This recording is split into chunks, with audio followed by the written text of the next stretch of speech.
Savez-vous pourquoi Dieu permet à l'homme de passer par le creuset de la souffrance? Justement, c'est parce que c'est l'un des moyens par lequel le chrétien arrive à grandir spirituellement. Les Écritures enseignent plusieurs choses en ce qui concerne la souffrance.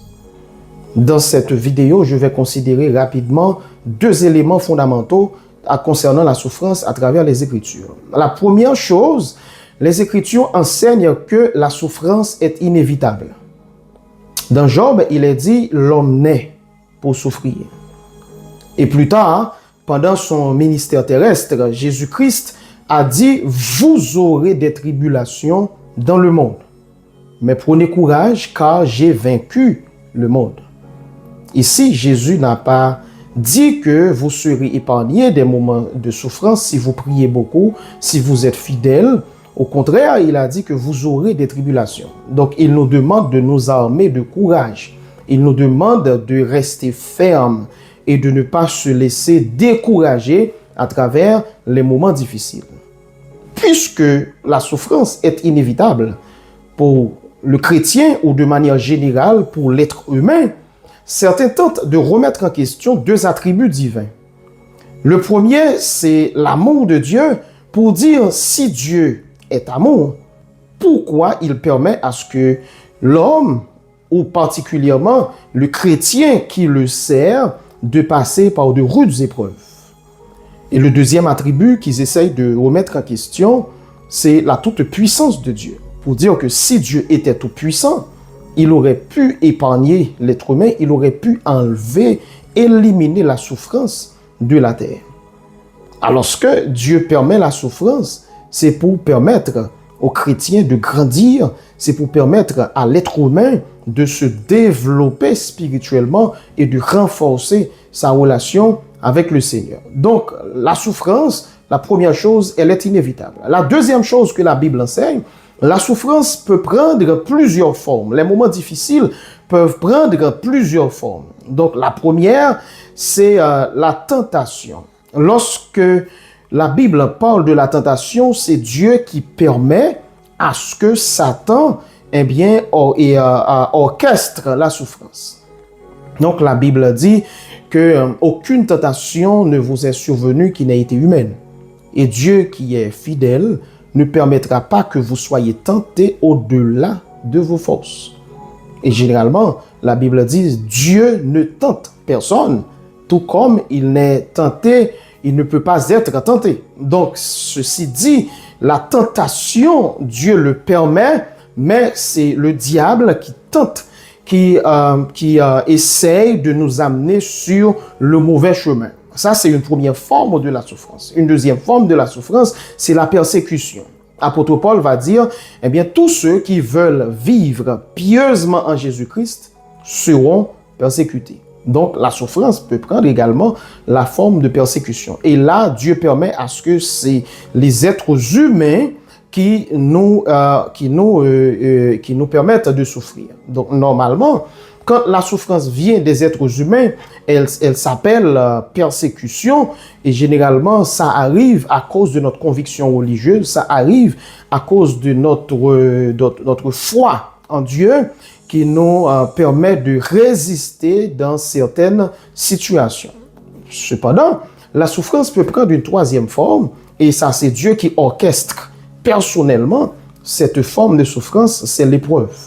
Et l'épreuve, c'est Dieu, pendant notre cheminement avec lui, il décide de nous éprouver, il décide de nous tester, comme ça a été le cas pour Abraham, en Genèse chapitre 22, quand Dieu a dit, la Bible a dit, Dieu met Abraham à l'épreuve.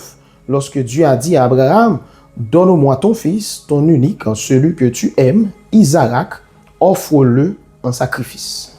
Donc ça, c'est Dieu qui met Abraham à l'épreuve. À ce moment-là, Dieu a voulu tester l'amour d'Abraham.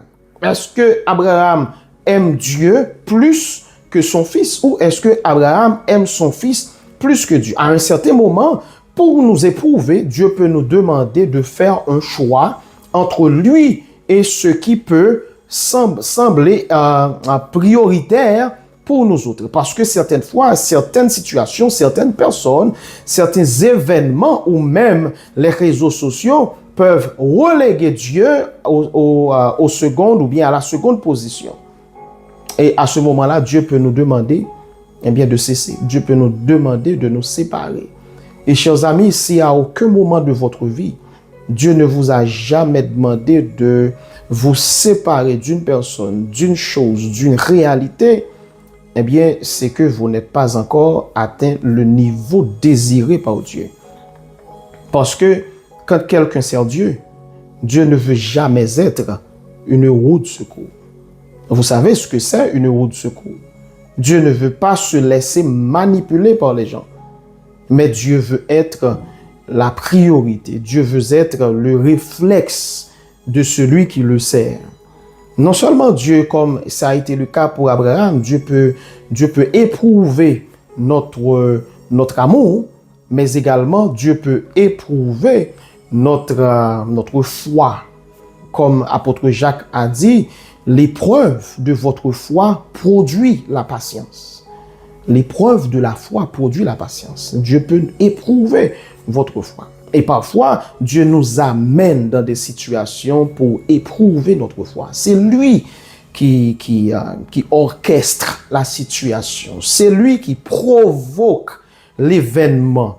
Il le fait exprès pour éprouver notre foi et pour voir à quel niveau nous lui faisons confiance. Et généralement, chers amis, tout comme un athlète, ses muscles physiques se développent à travers des exercices en soulevant des poids lourds. Le chrétien, ses muscles spirituels se développent à travers les moments d'épreuve, à travers le creuset de la souffrance. Dieu se sert de la souffrance comme un tuteur pour nous former, pour nous instruire, pour nous raffermir. Parce que généralement, quand tout va bien, nous avons tendance à oublier Dieu. Nous avons tendance à prendre plaisir. Nous avons tendance à nous réjouir quand tout va bien. Mais de manière générale, quand les souffrances arrivent, quand l'épreuve arrive, nous avons tendance à nous tourner vers Dieu et à passer beaucoup plus de temps dans la prière. Et la Bible a dit, pendant le temps de souffrance que Job a connu, dans chapitre 42, Job a dit, mes oreilles avaient entendu parler de toi, mais maintenant, mon œil t'a vu. Job a fait cette déclaration après avoir réussi le test de la souffrance. Il a réussi ce test en adoptant un comportement d'humilité, un comportement de soumission, un comportement d'obéissance à Dieu, parce que généralement, lorsque nous comprenons la logique que Dieu peut se servir de la souffrance pour nous instruire, pour nous amener à un niveau supérieur, eh bien, nous devenons obéissants, nous nous soumettons à sa volonté, à sa pleine intelligence. Que Dieu vous bénisse richement et abondamment.